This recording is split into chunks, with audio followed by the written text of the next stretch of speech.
We want to take our Bibles together this morning and turn to the book of Acts. Acts chapter 20. All right, let's start with a question. Question is, so what do you do? That's a common way we greet people, isn't it? That we've never met before. You might be at a party and you're introduced to someone, you exchange names, and then what's the first thing you say to each other? Oh, so what do you do? It's a common thing. And what is the common answer that we tend to give? Don't we tend to answer with our job? Well, I'm a farmer, I'm a nurse, I'm a factory worker, I'm a student, I'm retired. Isn't that what's normally the answer is in my experience? Why do we do that? There are a whole range of responsibilities that we have from God and in our regular life. Why do we focus on one of them so much? What if instead we said, hey, what do I do? I'm a dad. I'm a mom. I'm a grandparent. Aren't those incredibly important responsibilities? Maybe arguably more important than your daily job? You're changing lives forever with being a parent, grandparent. How about if we said, I'm an active prayer for the government and supporting it so it gets better and better and changes. You could say that.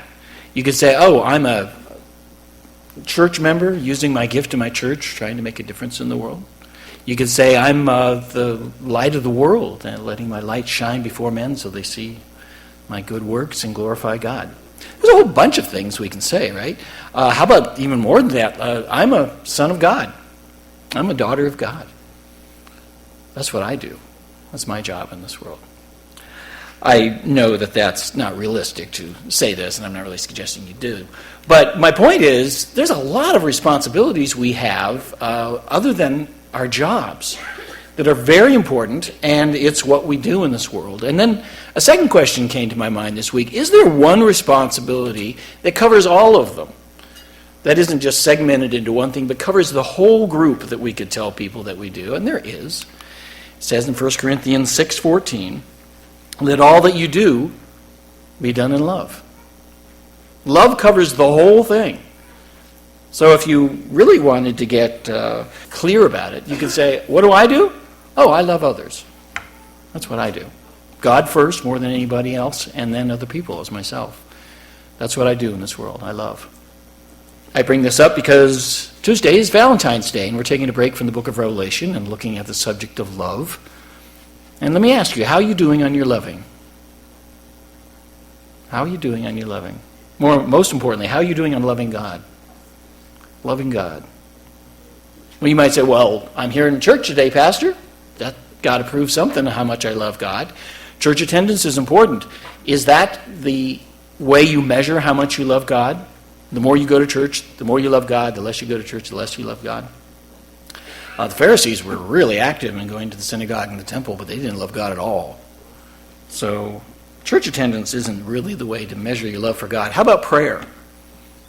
The more you pray, the more you love God. How about being active in church? The more you serve, the more you love God. The more you witness to the lost, the more you love God. What is the way that you measure your love for God? It's very important. God tells us that we're supposed to do things, and all those things are very, very important, but God never says those are the measurement of how much you love me. That's not what he says. If you want to measure your height, you get out a tape measure. If you want to measure your weight, you get out a scale. And if you want to measure your love for God, what do you get out? We're going to be talking about that this morning. For the answer, we're going to find it in a story in the life of the Apostle Paul.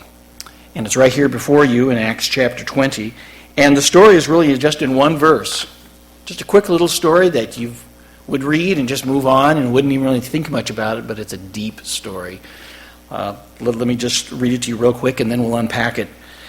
Acts chapter 20, verse 1, it says, and the uproar had ceased. After the uproar had ceased, Paul sent for the disciples, and when he had exhorted them and taken his leave of them, he left to go to Macedonia. That's the story. That's the story. And you say, Pastor, that's not much of a story.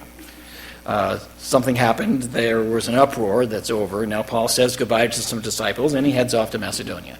Why are we having a sermon about this? There's a lot in there. that is not expressed. And I want to basically spend this sermon unpacking that and showing you why this is a really deep story and help us understand our question, which is, how do we know how much we love God? Paul shows us in this story. Let's review Paul's history in Acts chapter 20 as up to this point. Paul has been preaching the gospel up in the northwest of where Jerusalem was where he started. And he's been going around planting churches, going into towns, finding usually the synagogue, sharing the gospels with the Jewish people there, then spreading out to the Gentile people there. And he planted all these different churches up by Acts 20. He's been all throughout what was then Asia and then the lower part of Europe here. And he's gone through all these towns. And in Acts chapter 20, he's in the city of Ephesus. And the uproar that was referred to in the verse we've read happened in Acts chapter 19. What was happening is Paul was having so much success in Ephesus, preaching the gospel, people coming to Christ, that it started to hurt the idol-selling trade there in the city. The city was the headquarters for the goddess Diana. People would come from all over to be able to worship in the temple and then take home a little metal idol of her to their house. And the idol makers were losing profits because people were starting to turn to Christianity more than worshiping these idols, and it made the idol makers mad, and they started to get angry, and more people got angry, and the whole city got angry, and they were after Paul to try to kill him. You should read the chapter sometime. It's a very dramatic story, and as it says in our verse, the uproar eventually died down. But then Paul basically realized, maybe it's time for me to leave Ephesus and move on. And it really was. And where in our verse does it say that he intended to go? Where? Last word? Macedonia. Where is Macedonia? Macedonia was across the ocean from him, that's the little sea, where he had already planted 3 churches, Philippi, Thessalonica, and Berea. Those were some of the first, those were the first churches in Europe that he had gotten to. And he had already planted churches there. And so he's saying, I'm going to go off to that region now. That may sound like no big deal. Okay, yep, there goes Paul. But wait. You remember the history of Paul in these cities. The first time he went to Philippi, that was when he got thrown in jail with Titus, and there was the earthquake, and they ran out, and the jailer got saved. He preached the gospel. The leadership of the town got really angry with him, beat him, put him in jail for what he did. This town was not at all happy with Paul. And then Thessalonica, he goes down, preaches the gospel. Same thing happens. All these people get angry and run him out of town. That's where he has to sneak out of the town at night in a basket, if you remember. And then he goes on to Berea, and the same thing. Preaches, converts, angry Jews come storming in and getting mad, and he has to run out of town. Now, we're not talking about a little gang of people who are angry here. In these 3 towns, the entire city was angry and looking for him to hurt him and kill him. Imagine you live up in Lewistown, and you share your faith with someone innocently. That person goes and talks to some other people, and they get mad about the fact that you would dare to try to convert them to your religion. How can you be so disrespectful? And it gets more people mad and more people mad. And then imagine 1,000 people in Lewistown looking for you, trying to kill you. And then Christians have to sneak you out of Lewistown down here to the McClure area so that you can just survive. That is exactly what Paul was going through in this situation here. Thousands of people were trying to kill him in Macedonia, and he had escaped with his life. But what is he saying in our verse here? He's saying, after I leave Ephesus, I'm thinking about going where? Back to Macedonia. Why, Paul? Why would you risk your life going back to Macedonia when it is so dangerous? We find there are 2 reasons, this is in your insert, 2 reasons why Paul would risk his life to go back to this very dangerous area, these dangerous cities. He's saying, I'm going to go back there. What would it take you to go back to Lewistown if you knew that there was about 1,000 people looking to hurt and kill you? What would it take? Well, what it took Paul, we find 2 reasons he went back, and that leads us to our ultimate question is, how can we measure our love for Jesus. For the first reason, Paul actually tells the first reason when he writes to the Corinthians. He's here in Ephesus, and he writes a letter to the Corinthians, and he tells them the first reason that he was going to go back to Macedonia. It says in 1 Corinthians 16, "Now about the money being collected for the Christians in Jerusalem, you should follow the same procedures I gave to the churches in Galatia. On every Lord's Day, each of you should put aside some amount of money in relation to what you have earned and save it for this offering. Do not wait until I get there and try to collect it all at once." All right, so here was Paul in Ephesus, and he's writing to the Corinthians, and he's writing to them about the Christians down in Jerusalem. What was going on? There was a famine going on down there in Jerusalem. A famine. There was a food shortage, very, very similar to what we're talking about with the Kenyans.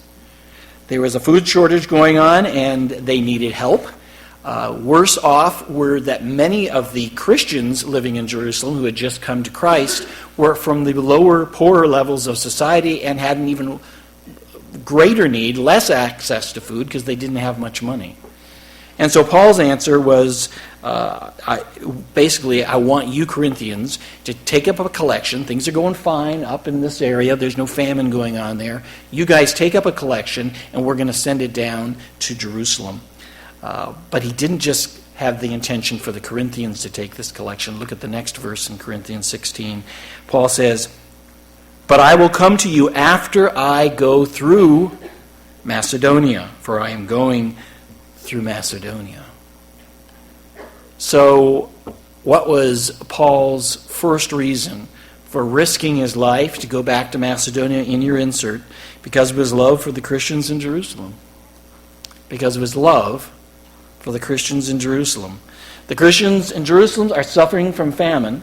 He's collecting money from the different churches around here, but he realizes that's not going to be enough. We can still get more money for them. So he says, I'm going to go back to 3 very dangerous cities where people have been in the past hunting to kill me, where I've had to run for my life. I'm going back there. Why would you go back, Paul? Because of my love for the Christians in Jerusalem. They need help. They're suffering. They don't have enough food. So I'd be willing to risk my life to do that. See what I mean by we just read, and Paul decided to go to Macedonia. That's big. That's huge. He decided to go back to a very dangerous part of the world to help out some other Christians. That's the first reason, his love for the Christians in Jerusalem. Let me give you a second reason that he went back. This requires me to give you and remind you of some history of Paul with Corinth. Paul, on his original second missionary journey, traveled, preached and preached. Remember, he traveled to Athens and he preached on Mars Hill. Didn't start a church there. There didn't seem to be enough Christians. But then he came into Corinth. And in Corinth, he started preaching the gospel. A few people were converting. The Jewish there, like normal, got very angry, started harassing him and troubling him. And he's thinking, I'm going to move on. And then God, in the middle of the night, gives him a vision. He says, Paul, don't move on. I have many people here in this city that I want to come to Christ. Stay here and keep preaching, and I'm going to put a wall of protection around you so that no one hurts you, so you can stay and keep preaching. And so Paul keeps preaching. The church is growing. He ends up staying there a year and a half. A year and a half. He was only up in Philippi and Thessalonica for a couple weeks. God protected him and gave him a year and a half to spend in Corinth here.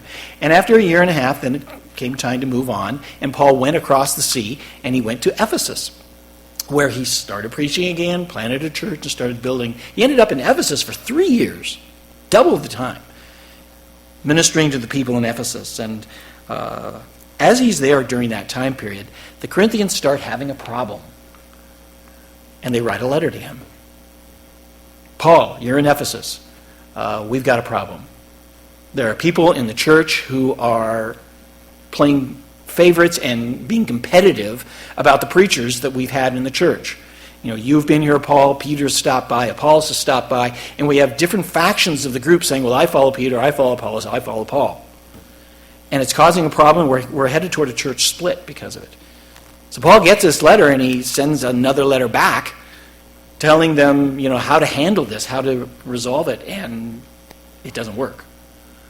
And so they write another letter back to Paul, and they say, Paul, it's not working. We are still on the verge of collapsing and disrupting because there's so much trouble going on in the church. And so Paul says, you know what? I'm going to send Timothy to them. I can't get away from Ephesus right now. Timothy, you go and straighten out the things that are going on here. Timothy does, but he doesn't get it very well. And so Paul says, okay, I'm going to write a letter and send it with Titus to be able to go to Corinth. And this is the letter of 1 Corinthians that we've studied. This is the one we lost, or somebody lost, the first letter Paul wrote. We have the second letter, which is 1 Corinthians to us. And you remember all the different things he dealt with in there.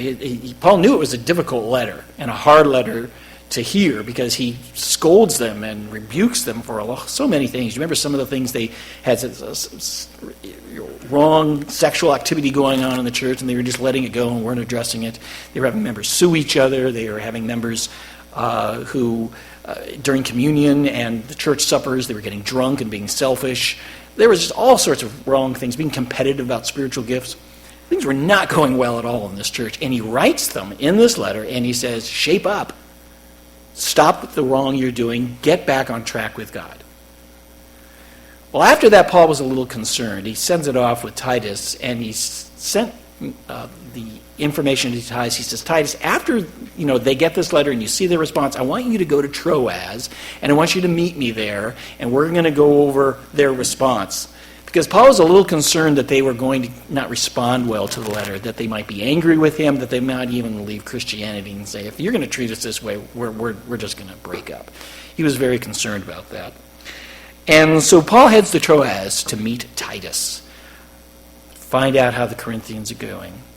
And what does it say? It says in 2 Corinthians 2, he says, when I went to the city of Troas, I didn't have any peace of mind because I couldn't find Titus, our brother, who was there. So Paul goes to Troas, meet up with Titus, and there is no Titus. And he's looking all over the city, and he can't find him, and he's getting anxious. What had happened to Titus? Had they hurt him? Had they rebelled against him? Had they thrown him out? Had they killed him? Were they even Christians anymore? Did Satan get up there and ruin the church going on? He didn't know. And it said it was really, really making him anxious. And while he's waiting there in Troas, waiting for Titus, he finally decides, I can't take waiting anymore. I can't do this. And he says in 2 Corinthians 2, he says, so I said goodbye to the people in Troas and went to the province of Macedonia. So Paul says, I can't take it anymore. I got to go look for Titus. Where is Titus likely to be? In one of the original 3 churches in that area might be where Titus is. But Paul, it's dangerous to go back there. They're trying to kill you in that city. You've had a horrible history there. Why would you risk your life doing that? Because of my love for the Corinthian church. I need to know how they're doing. Are they still a church? I gave 1.5 years of my life to them. I love them and I'm concerned about them and I need to know how they're doing. So Paul was willing to risk his life, and that is the second reason Paul went. In your insert there, because of his love for the Christians in Corinth. Because of his love for the Christians in Corinth. Go back to these 3 dangerous cities, because I need to know how the Christians in Corinth were doing. So what happened? It says in 2 Corinthians 7, when we came into Macedonia, there was no rest for our bodies. On every side we were afflicted, and conflicts without and fears within. And it was exactly what you would expect. He went back to these dangerous cities, and it was dangerous. It says here that there was no rest, affliction, conflicts going on. He doesn't detail what they are, but it was not a good scene. It was dangerous for him to be there on the outside, and he says yet on the inside, he was full of fear and anxiety because he still can't find Titus. He doesn't know what's going on down in Corinth, and he longs to be able to hear something from him. Well, a little bit, actually in the next verse, he writes, but God, who comforts the depressed, that's how he was feeling, comforted us by the coming of Titus. As he reported to us your longing, your mourning, your eagerness for me, Paul, so that I rejoiced all the more. So not only was Paul relieved at the fact that, we finally found Titus, but most of all, the Corinthians still cared about Paul, still longed for him, still wanted him to be their leader. They were still Christians and still holding together, and that they'd read the letter, they repented of their sins, and they were making the changes they needed to make. And Paul rejoices. But after a lot of anxiety and worry about these Christians holding together all this time. So here's the simple story of, as we read in the verse in front of us, Acts 21, Paul gets over an uproar, decides to leave and go to Macedonia. But that's a big move.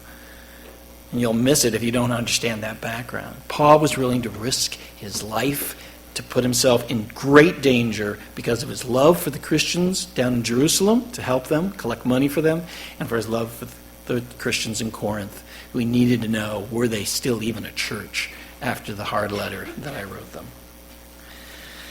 So, what lessons can we learn from this? I can see two lessons that we can learn here. This is in your insert. Number one, loving others is the mark of a genuine Christian. What moved Paul to do this? Love. And love is the mark of a genuine Christian. It says in 1 John 3:14 through 15, we know that we have passed out of death into life because we love the brethren. That's how we know we've passed out of death into life. Look, anybody can say, I'm a Christian. How do we know? Jesus says, not everyone who says to me, Lord, Lord, is going to enter the kingdom of heaven. So how do we know that that really took, that we were really serious, that we moved from the kingdom of darkness into the kingdom of light? God says there's one way to know. And it's not church attendance, so that's really important. And it's not prayer, that's important. It's not Bible reading, but that's important. It's not witnessing to the lost, serving in church. All those are very important things, but that's not the mark of how you know that you've made the transfer. Then your knowledge of making the transfer, the mark is, are you loving other people? Are you loving other people? There are far too many people who go to church, read their Bible, pray, witness, get involved in the church, and don't love people. And if that's true, there's something seriously wrong. A person cannot say with confidence that they've transferred from the kingdom of darkness into the kingdom of life and not love others. No. Simply put, Paul risked his life to go to these cities because he was a genuine Christian. That's why he went. Genuine Christians love. John 13:35. By this all men will know if you are my disciples, if you love one another. Paul went because he was a genuine Christian. That's why Paul went. Let me remind you the definition of this type of love. Agape love is seeking another's very best, regardless of your feelings. We normally associate love, when we talk about it in our culture, with deep feelings, romantic feelings, or deep passionate feelings. Agape love doesn't have to have feelings at all. Although it often does, it doesn't depend upon having feelings. The Bible says, for God so loved the world that what? That he gave. This love is an action, much more than it is a feeling. God tells us to love our enemies. Well, how do you love someone who's ready to stab you in the back at work and doesn't like you? Because this type of love doesn't depend upon having feelings for them. It depends on your seeking their very best. So when they are cruel to you, you return kindness to them. You love them in return, regardless of your feelings. And that's what God did for us. Jesus Christ, when he looked upon us as all sinners, that repulsed him, that angered him. But in spite of his feelings, he decided, I'm going to go and love them anyway, give my life, die for them, show them my compassion and mercy so that they can be saved. Jesus says agape love is the mark of the Christians. And as I said, you're probably aware that over 60% of Americans claim to be Christians. Do you see 60% of the people around you loving others? No, I don't see it. If a Christian is not known for loving others, there is something terribly wrong going on. God says the mark that you've made the transfer is you love others. You sacrificially give yourself for others. And that's the first lesson, that love for others is the mark of a genuine Christian. So when Paul heard that the Christians down in Jerusalem were starving, there was no question about what he had to do. We have to love those people. Even if it means I got to go to a very dangerous city to collect money for them, I'm willing to do that because I'm a genuine Christian, and that's what I do.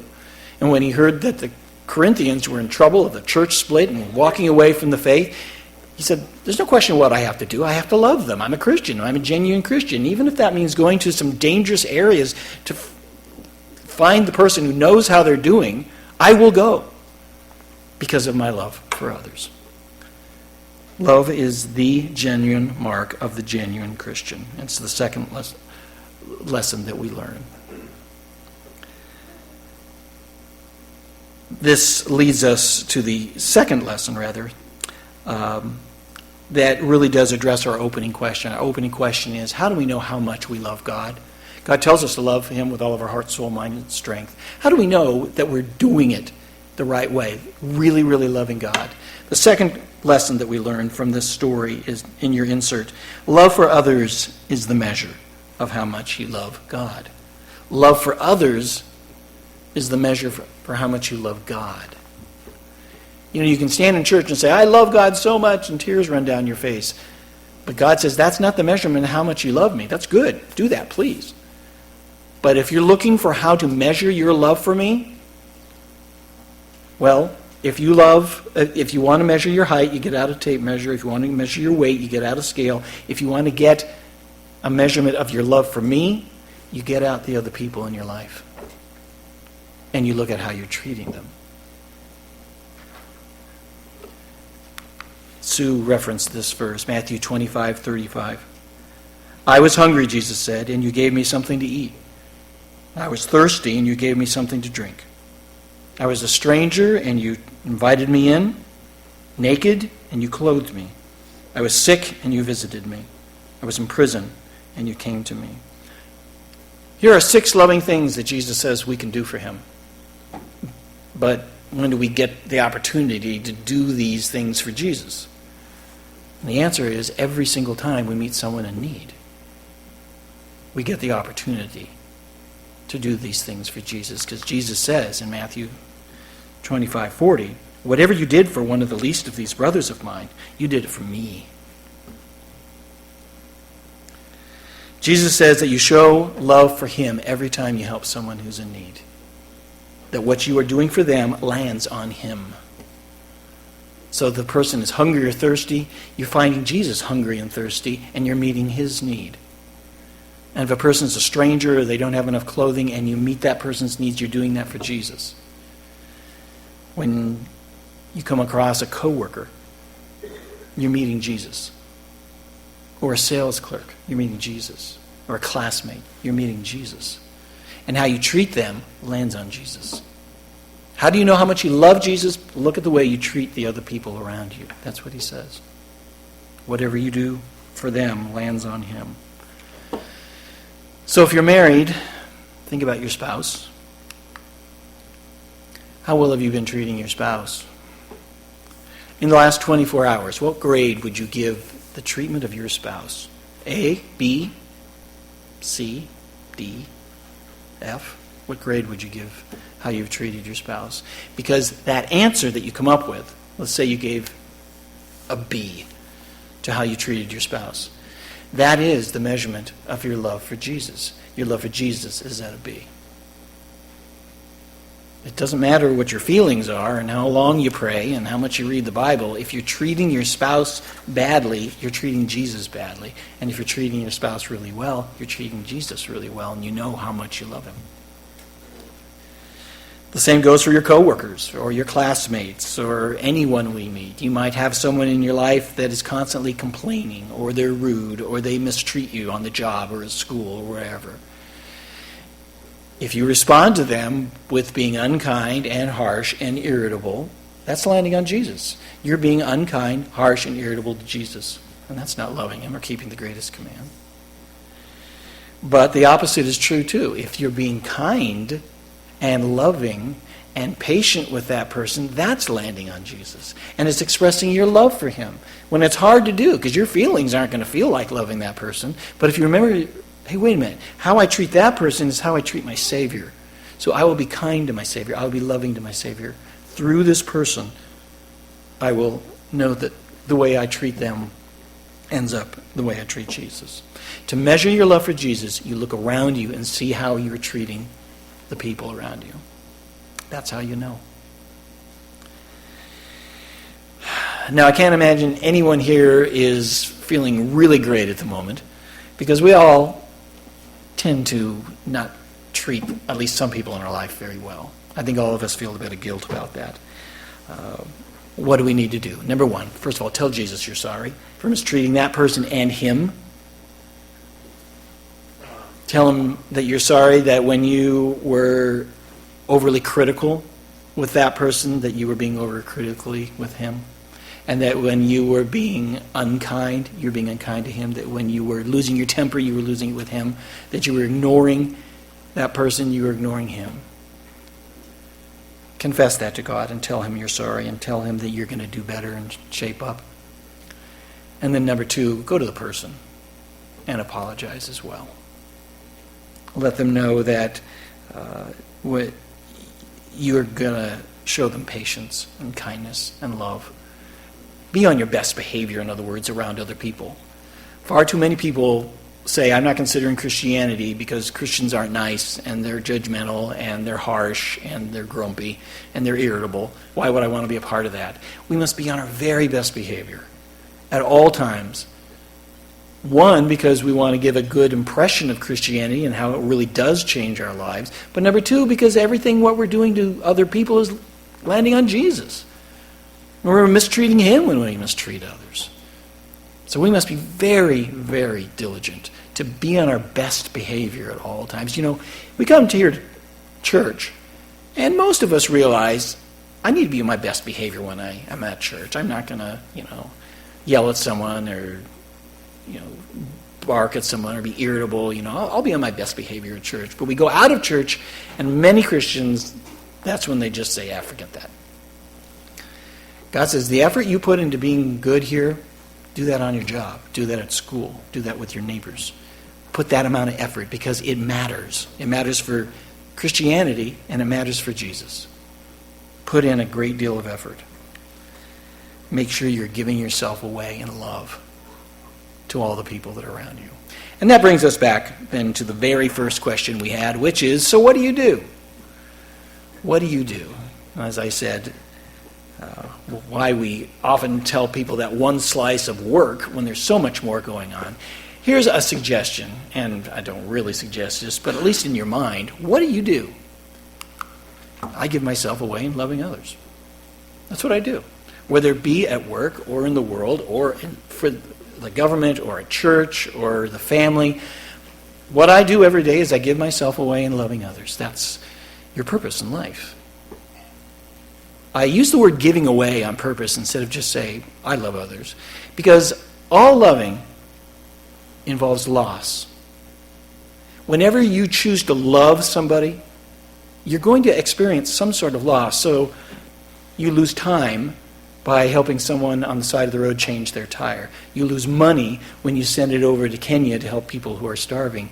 You lose some sleep when you're being loving toward an aging parent who needs your help. All loving requires that you give something away, some loss of yours. And you need to be willing to do that. If you're not willing to give yourself away, to deny yourself and follow Jesus, then you're not going to be able to love well.